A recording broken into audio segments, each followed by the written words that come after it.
많이 들어보셨죠? 얼어붙은 달 그림자 물결 위에 자고 한겨울에 거센 파도 모으는 작은 섬.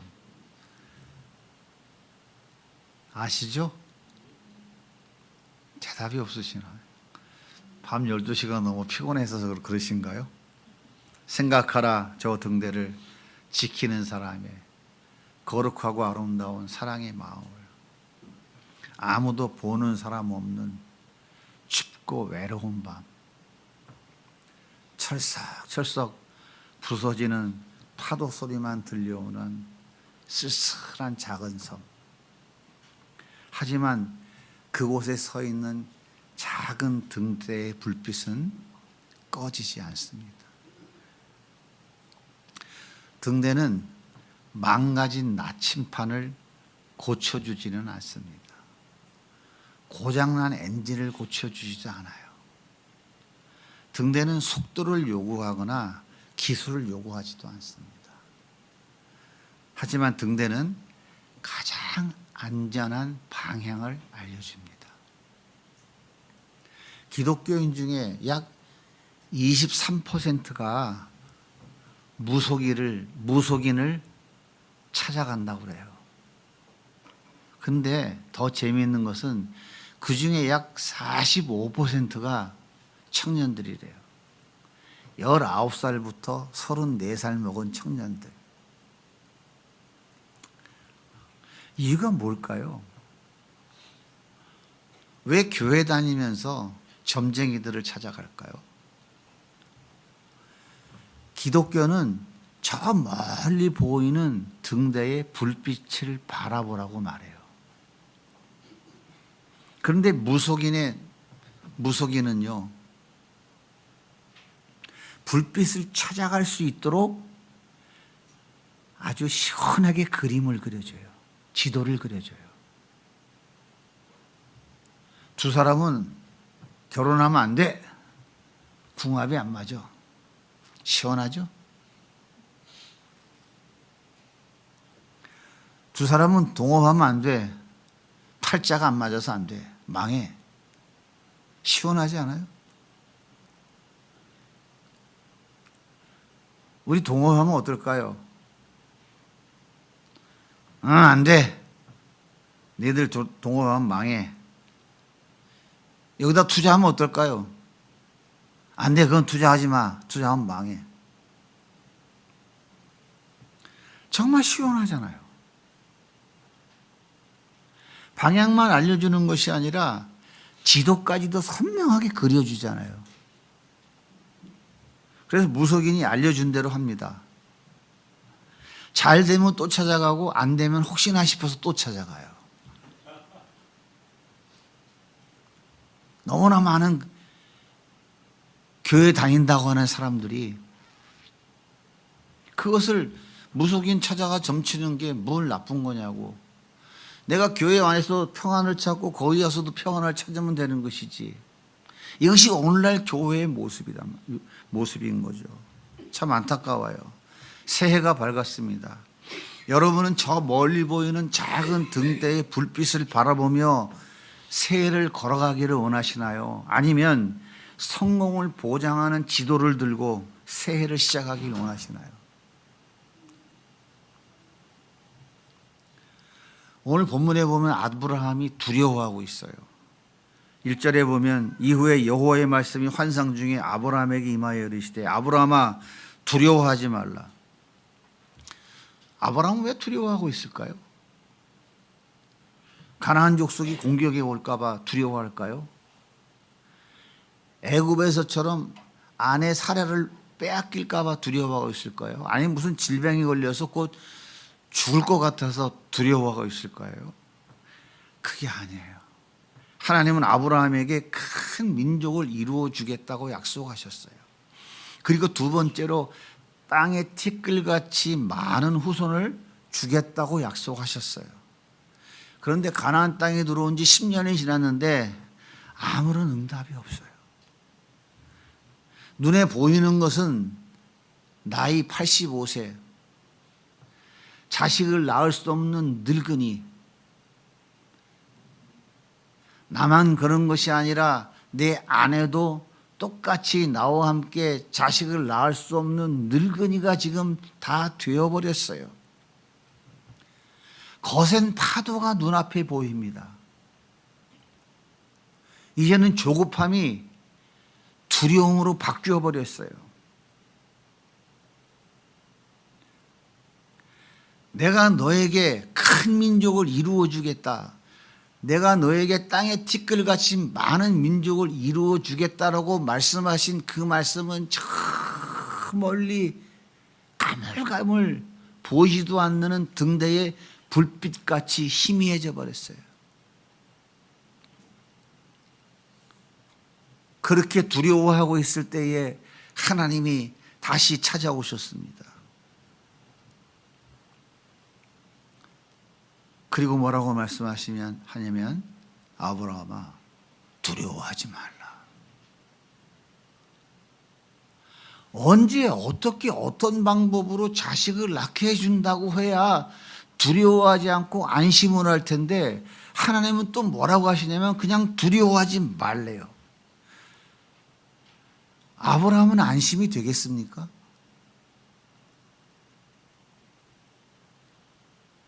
아담과 하와는 에덴 동산 중앙에 늘 꺼지지 않는 등대처럼 불빛을 비추고 있는 선악과를 보면서 무슨 생각을 했을까요?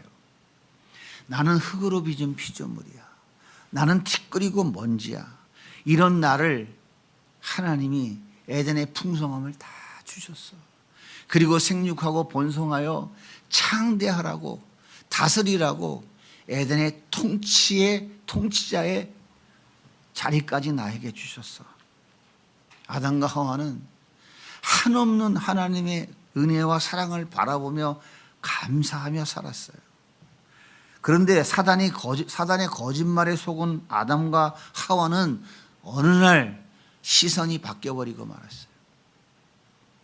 창세기 3장 6절입니다. 여자가 그 나무를 본즉, 나무를 보았어요. 어느 날 보았어요. 그런데 나는 피조물이고 나는 먼지고 티끌이야.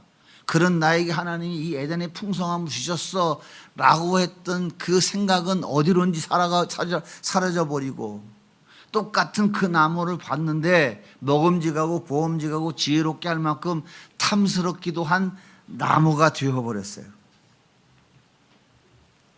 늘 하나님을 바라보던 자신의 피조물, 늘 하나님을 바라보면서 자신의 피조물을 이 됨을 바라보았던 그 시선이 눈앞에 보이는 자기 욕망과 자기 판단으로 이동해버리고 말았어요.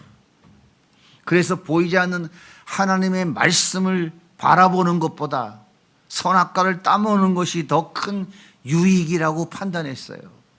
여러분, 이것이 바로 죄예요. 이것이 바로 죄라고요. 하나님이 필요 없다고 하는 것이 나에게 필요한 것, 그게 바로 죄라니까요. 따라서 범죄한 인간은 하나님의 약속, 하나님의 말씀보다 현실 속에서 내 능력으로 해결할 방법을 찾아가요. 그래서 오늘 본문에도 보면 아브라함은 내가 가장 신뢰할 수 있고 내가 가장 믿을 수 있는 아비에셀을 후계자로 삼겠다고 하나님께 그렇게 묻습니다. 그러자 하나님께서 안 돼! 네 몸에서 날 자라야 너의 후손이야.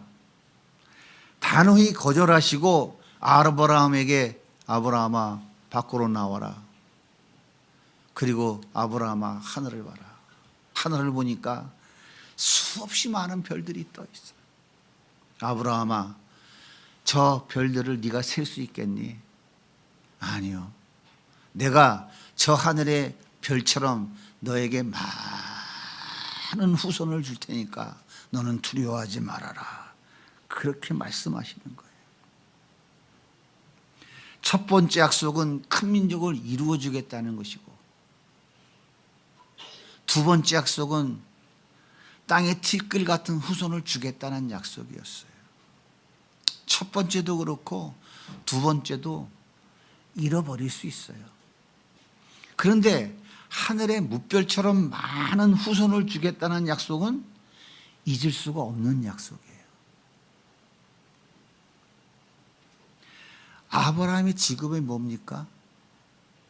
목축업이잖아요. 유목민이에요. 유목민은요, 들판에서 광야에서 짐승들과 같이 살아갑니다.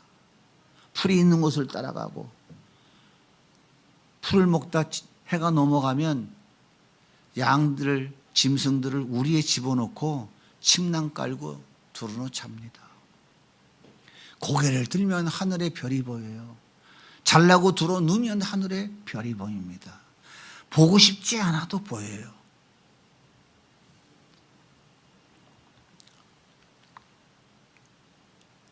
예전에 제가 이스라엘에 간 적이 있었어요. 그때 광야 투어를 한 적이 있었습니다. 해가 질미로 출발해서 베두인족 마을까지 걸어가는데 안개가 자욱해서 앞이 잘 안 보여서 서로 손을 붙잡고 계속 걸었어요. 그런데 고개를 들어 하늘을 보니까 하늘에 얼마나 많은 별들이 떠 있는지, 너무너무 많은 별들이 하늘에서 쏟아질 것 같아요. 지금도 그때 생각이 생생합니다. 아브라함은 낮에 양을 칠 때는 때때로 마음이 무너지지 않았겠어요. 언제 아들 주실라나? 빨리 주지 않으면 이제 자식을 못 낳을 텐데. 아내가 점점 늙어가는데. 그런데 저녁이 돼서 잘라고 누우면 밤하늘의 별들이 환하게 보여요. 보고 싶어 보는 게 아니라 그냥 보여요. 그래, 하나님이 약속했지. 저 하늘의 별처럼 많은 자식을 준다고 그러셨지. 하나님은 언제, 어떻게, 어떤 방법으로 자식을 준다고 설명하지 않았어요. 한 번도 설명해 본 적이 없어요. 하나님은 그냥 밤하늘의 별을 보라고만 말씀하셨어요. 그렇게 땅을 보며 한숨 쉬다가 하늘을 보면서 하나님이 저 별들같이 수많은 자식을 준다고 그랬지. 그렇게 생각하며 하루, 이틀, 사흘, 나흘 시간이 흘렀어요. 그렇다면 아브라함은 하나님의 이 약속을 믿었을까요? 하늘의 별과 같이 많은 후손을 주겠다는 그 약속을 믿었을까요? 그래서 의롭다고 하나님이 칭찬하셨을까요? 오늘 말씀 6절을 보세요. 아브라함이 여호와를 믿으니 여호와께서 이를 그의 의로 여기시고. 두 번 약속이 지나간 지 10년이 훌쩍 가버렸어요. 세 번째 약속을 또 하셨어요. 여전히 언제 어떻게 자식 준다는 약속이 없었다니까요. 그런데 하늘의 별을 보면서 하나님이 약속을 이번에는 꼭 지킬 것이라고 하는 믿음이 생겼을까요? 이것이 가능할까요? 아브라함은 정말 하나님의 약속의 말씀을 믿고 그 믿음이 정말 아주 그냥 막 강하게 불뚝불뚝 그렇게 힘있게 솟아올랐을까요? 아니에요. 하늘의 별을 보고 하나님의 약속을 생각할 때마다 하나님은 아브라함의 마음과 생각을 붙잡아 주셨어요.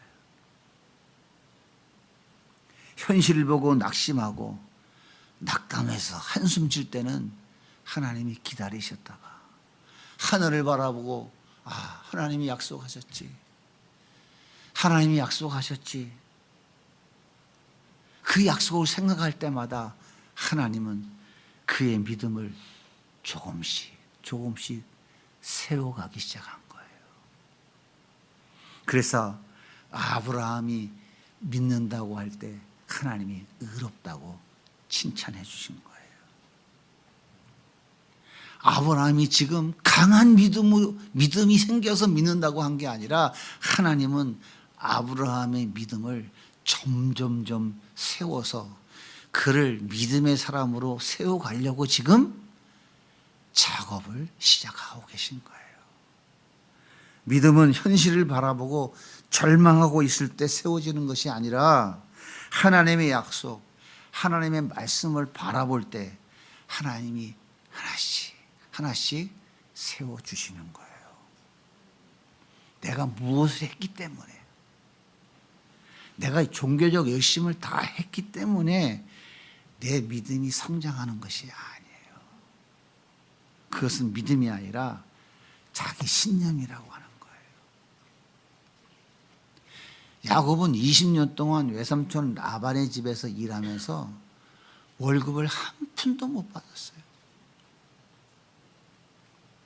그러자 어느 날 야곱이 외삼촌에게 협상을 합니다. 외삼촌,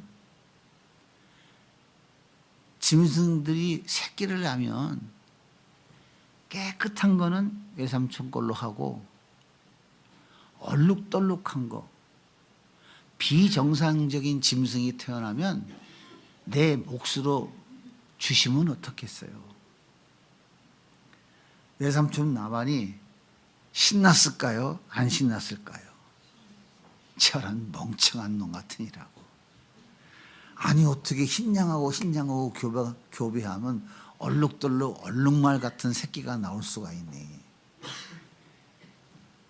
무슨 얘기인지 이해가 되시죠? 저는 참 멍청한 녀석. 그래 이놈아 그렇게 하자. 나 잘됐다. 여러분, 돌연변이가 아니고는 도저히 그런 짐승이 나올 수가 없어요. 말도 안 되는 일입니다. 그런데요, 야곱이 포도나무, 신풍나무, 살구나무 껍질을 벗겨서 시냇물가에 갖다가 쫙 세워놓고는 양들을 몰고 가서 그거를 보게 해요. 그런데 더 재미있는 것은 그것을 보고 교배한 짐승은 전부 얼룩덜룩한 새끼들이 나와요. 에이, 뭐 이상한 소리를 하네 오늘따라.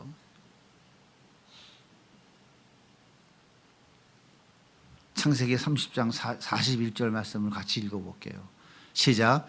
튼튼한 약이 색이 뺄 때는 야곱이 개창에다가 양떼의 눈앞에 그 가지를 두어 양이 그 가지 곁에서 새끼를 베게 하고. 가지를 두어서 뭐 하는 거예요? 양이 그 보는 거예요. 가지를 왜 거기 갖다 두겠어요? 그거 보라고. 그런데 그거 본 새끼들은 전부 다 어떻게 한다고요? 얼룩덜룩한 거 나온다고요. 상식적으로 가능합니까? 말도 안 되는 것이죠. 자, 이스라엘 백성들은 아침마다 들에 나가서 만나를 거두 갖다 먹었어요. 근데 하도 그거 먹다 보니까 이제는 짜증이 났어. 그래서 하나님 원망하기 시작했어요. 하나님, 양고기도 먹고 싶고 소고기도 먹고 싶고 파도 먹고 마늘도 먹고 싶은데 왜 이렇게 하찮은 음식만 맨날 주십니까? 하나님 원망했어요. 그럴 때 하나님께서 불뱀을 보내갖고 이스라엘 백성들을 물게 하셨어요. 순식간에 수천, 수만, 수십 명이 쓰러져서 죽어가는 거예요. 모세가 아이고 하나님 살려주세요 살려주세요 기도했더니 하나님께서 모세야 구리로 뱀을 만들어서 장대 위에 높이 달아라. 쳐다보는 자는 살고 안 쳐다보는 자는 죽는다. 모세가 구리뱀을 만들어 장대 위에 높이 달아놓고는 여러분 쳐다보면 삽니다.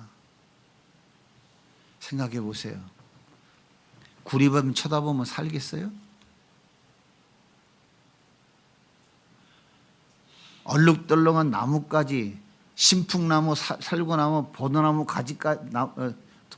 가지 갖다 세워놓고 짐승들이 그거 보면 얼룩덜룩한 새끼가 나오겠어요? 그런데 그 구리뱀을 쳐다본 자는 살았고 그 즉시 살았고 그 구리뱀을 쳐다보지 않은 자는 죽었어요. 하나님이 말씀하시는 것을 바라보는 자가 바로 믿음이 있는 자고 하나님이 말씀하시는 것을 바라보지 않고 무시해버리고 고개를 땅에 쳐박고 웃기고 앉았네 하는 자들이 바로 믿음이 없는 자인 거예요. 그러니까 무슨 얘기입니까? 바라보는 것이 바로 믿음인 거예요. 자꾸 믿음이 내가 뭘 하는 게 믿음이라고 오해하지 마세요.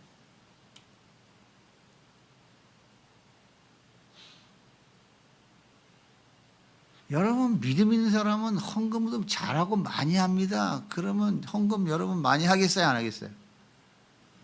할 것 같아요? 안 할 것 같아요? 잘하죠. 그래야 교회도 짓고 하지.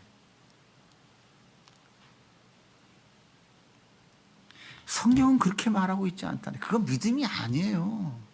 그게 믿음이 아니라고요. 뭐가 믿음이라고요?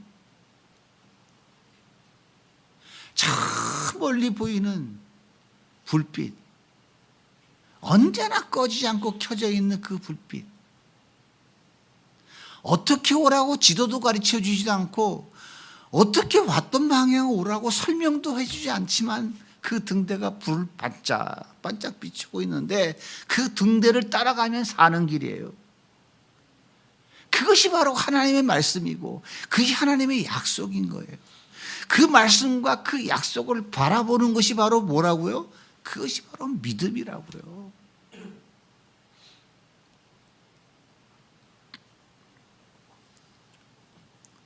베드로가 물 위를 걸어온 예수님을 향해서 뭐라 그래요?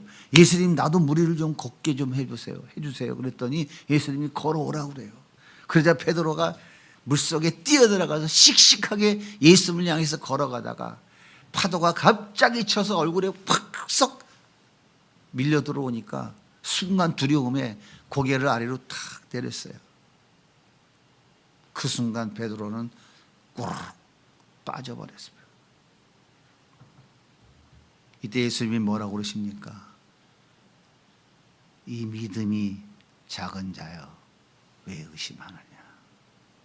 믿음은 물결치는 현실을 바라보는 것이 아니라 예수님의 말씀을 바라보는 거예요. 하나님은 아브라함에게 바라보아야 할 하늘의 별을 주셨습니다. 그렇다면 우리에게 바라보라고 주신 것이 무엇일까요? 그것이 바로 십자가예요. 십자가는 죄의 싹슨 사망이라고 하는 죄의 실체를 정확하게 보여줍니다. 십자가는 죄를 덮어주는 것이 아니라 죄를 정확히 드러내는 것을 우리에게 보여줘요. 십자가는 값싼 동정이 아니라 죄 없는 예수님의 죽음이 필요하다는 것을 우리에게 보여주고 있어요. 십자가는 끝까지 책임지시는 하나님, 끝까지 약속 지키시는 하나님을 보여줍니다. 십자가는 작은 등대에 불빛을 보여주던 하나님이 아들을 직접 보여주는 거예요. 그래서 십자가에 달린 예수를 바라보는 자는 선악과 따먹고 영원히 죽어야 될 저주와 심판에서 용서받는 거예요. 십자가에 달린 예수를 바라보는 자는 나의 실패, 나의 연약함, 나의 죄책감에서 자유함을 누리게 되는 거예요. 갚을 수도 없고 보탤 수도 없고 증명할 수도 없는 은혜를 누리게 되는 거예요. 믿음은 십자가에 달린 예수를 바라보는 거예요. 믿음은 십자가에서 이루신 하나님의 약속, 하나님의 말씀을 바라보는 것입니다. 그런데 믿음이 없는 자는 예수를 바라보지 않아요. 믿음이 없는 자는 예수를 보는 게 아니라 세상을 바라봐요. 내 눈앞에 펼쳐져 있는 현실을 바라봐요. 내 힘과 내 능력과 내 지식과 내 인맥, 내가 가진 것을 보라고 큰 소리를 쳐요. 아무것도 없는 사람은 뭐라고 큰 소리 치는 줄 아세요? 내 주먹을 봐라, 내 주먹을. 내 주먹을 믿으라고 큰 소리 쳐요.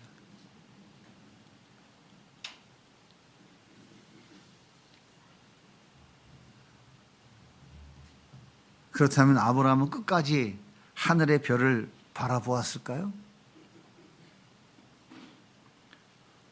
오늘 아브라함은 현실 앞에 무너지고 말았어요. 그래서 아내 사라의 몸적인 하갈을 통해서 이스마엘을 낳고 말았습니다. 사람들은 축하의 박수를 보냈어요. 그거 당연한 거야.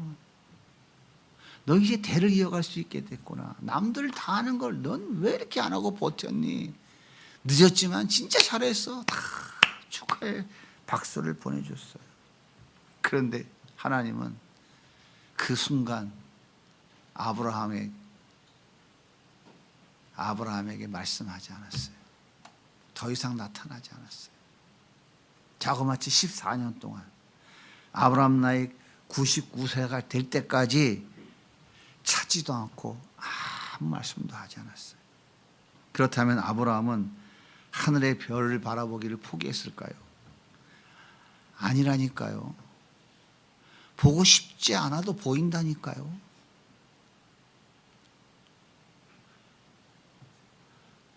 아니 보려고 눈을 감아도 보인다니까요. 그때마다 무슨 생각을 했을까요? 하나님이 저 별과 같이 많은 후손을 나에게 주신다고 했는데, 내 몸에서 날 자라야 내 후손이라고 하셨는데, 이스마엘은 하나님이 인정하는 아들이 아닌데 어떻게 하지? 현실에 실망하고 낙망하고 쓰러진 아브라함이 얼마나 고민이 많았을까요? 그런데요, 하나님은 아브라함이 실패하고 넘어졌다고 해서 그를 외면하지 않으셨어요. 실패하고 넘어졌지만 보고 싶지 않은 별, 보려고 하지도 않는 별, 그냥 어떻게 그냥 들어눕기만 하면 보이는 그 별을 보면서 참 하나님이 저 하늘의 별과 같이 큰 민족을 이루게 해준다고 하셨지 라고 생각할 때마다 하나님은 그 아브라함을 기억하고 계셨고 그의 믿음을 그 순간에도 조금씩 한 걸음씩 키워가고 계셨다고요. 14년이 지났어요. 아브라함 나이 99세에 하나님이 찾아오셨어요. 깜짝 놀란 아브라함이 땅바닥에 부벅하고 엎드렸어요.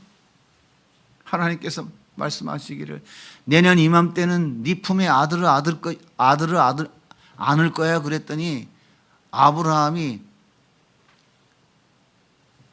얼굴을 땅에 대고 참느라고 웃겨가지고, 아니 무슨 코미디를 하세요? 내 나이가 99세, 내 아내 나이가 89세, 이미 다 끝났어요. 그런데 부엌에서 이 이야기 듣고 있던 사라가 부엌문 뒤에 숨어가지고 앞치마를 넣다가 탁 가린 다음에 그만 지켜라, 내가 나이가 89세 경수가 끓었는데 내년에 아들을 낳는데 아이고 망치갈 일은 망치가지 않을 일이요.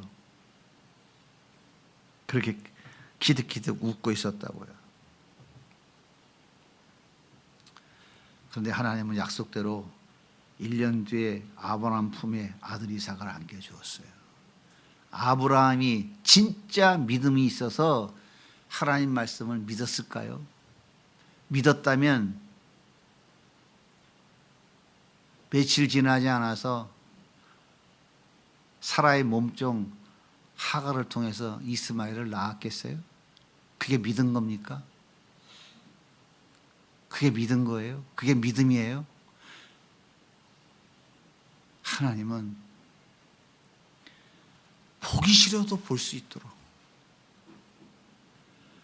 보고 싶을 생각이 없는데도 그냥 잘나고 눕기만 하면, 고개만 들리면 보이는 하늘의 별을 보게 하셔서 하나님이 그런 말씀을 하셨는데, 하나님이 그렇게 약속하셨는데 그 생각을 기억나게 하신 거예요. 이스마엘을 낳고 실패하고 넘어지고 쓰러져서 자취용도라며 힘들고 어리고 고통스러워하고 살아가는 그 삶 속에서도 좀 두려움은 보이는데,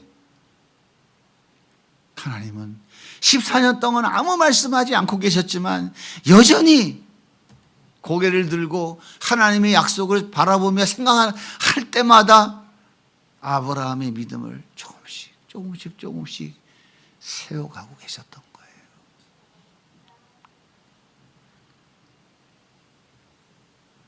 결국은 하나밖에 없는 아들을 번제단에 바치라고 하나님 명령할 때에 아브라함은 한마디도 군소리하지 않고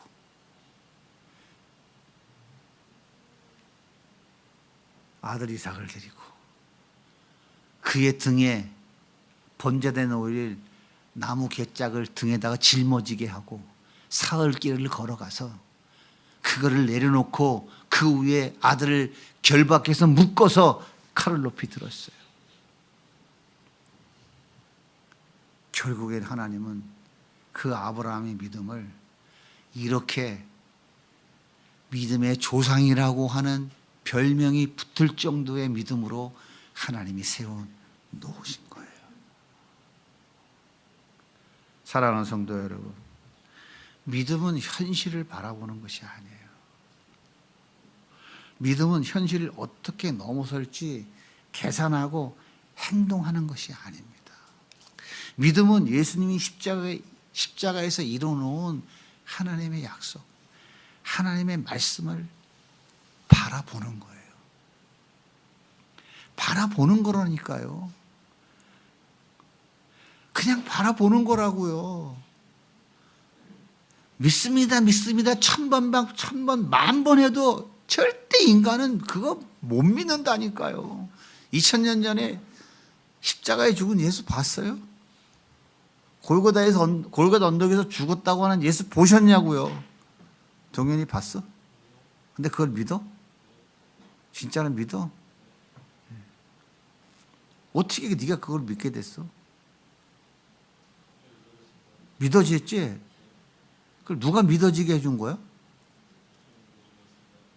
예수님이 믿어주게 해주신 거라고. 동현이가 믿는다고 믿어져? 믿어지게 해주시니까 믿는 거지.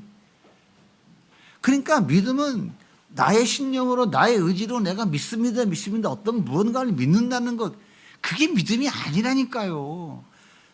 우리는 하나님의 말씀, 하나님의 약속, 나를 위해 십자가에 죽은 예수 그리스도, 그분의 약속을 우리는 바라보는 거라니. 바라보는 거. 바라볼 때 그분이 나에게 믿어지는 믿음을 주시고 그 믿음이 점점 성장해 가도록 그분이 일하고 계시는 거라고요. 무슨 말인지 이해가 되세요? 이 쉽고도 어려운 이 진리를 이해가 되세요?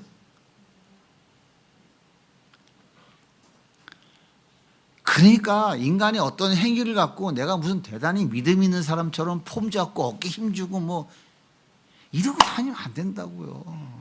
동현아, 이해가 되지? 응? 주님이 믿어지게 해주시고 내 마음에 감동해 주시고 내 마음을 붙잡아 주실 때에 그때 우리는 행동할 수 있는 거예요. 이게 믿음의 행동이에요. 이것을 다른 말로 순종이라고 그러는 거예요. 제발 부탁인데요.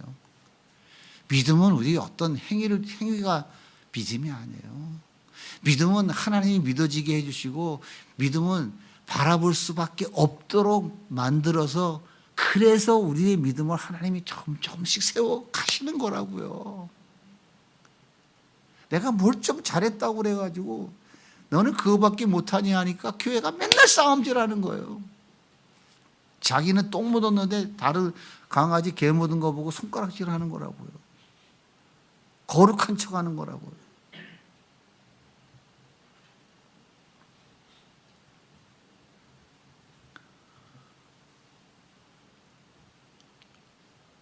때로 현실을 보며 낙심하다가 또 고개 들어 예수 바라보고 또 일어나 걸어가다가 또 현실 바라보고 넘어지고 또 쓰러지면 또 다시 예수 바라보고 일어나서 또 걸어가는 거예요. 그러면 우리 예수님이 조금씩 우리의 믿음을 세워가시는 거예요. 그러므로 우리의 믿음은 이런 고난에 넘어지고 저런 문제 앞에 넘어지다가 또 일어나 예수님 바라보면서 한 걸음 한 걸음 걸어갈 때 성장해 가는 거지. 나는 고난은 싫어. 이런 문제 저런 문제는 싫어. 나는 그런 거 다 피해서 가만히 있을 거야. 그러면 계속 그렇게 가만히 있다가 천국 갈지 지옥에서 만날지는 그때 가서 보자고요. 우리의 믿음은 1도 성장하지 않는다고요.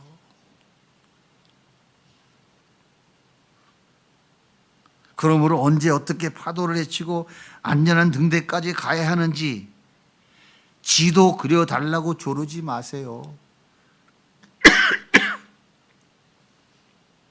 언제 어떻게 저 파도를 헤치고 저기 보이는 저 등대까지 갈 수 있는지 안전한 지도 그려달라고 하나님 앞에 조르지 마시고 믿음의 주에 온전케 하시는 예수 바라보며 우리는 걸어가면 돼요.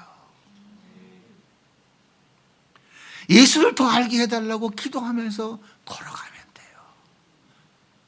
그러면 나 뭐 먹고 살아요? 걱정하지 말아요. 예수님이 풍성하게 책임져 주신다고 약속했잖아요. 빌립보서 4장 19절 말씀을 마지막으로 큰 소리로 같이 읽겠습니다. 시작. 나의 하나님이 그리스도 예수 안에서 영광 가운데 그 풍성한 대로 너희 모든 쓸 것을 채우시리라.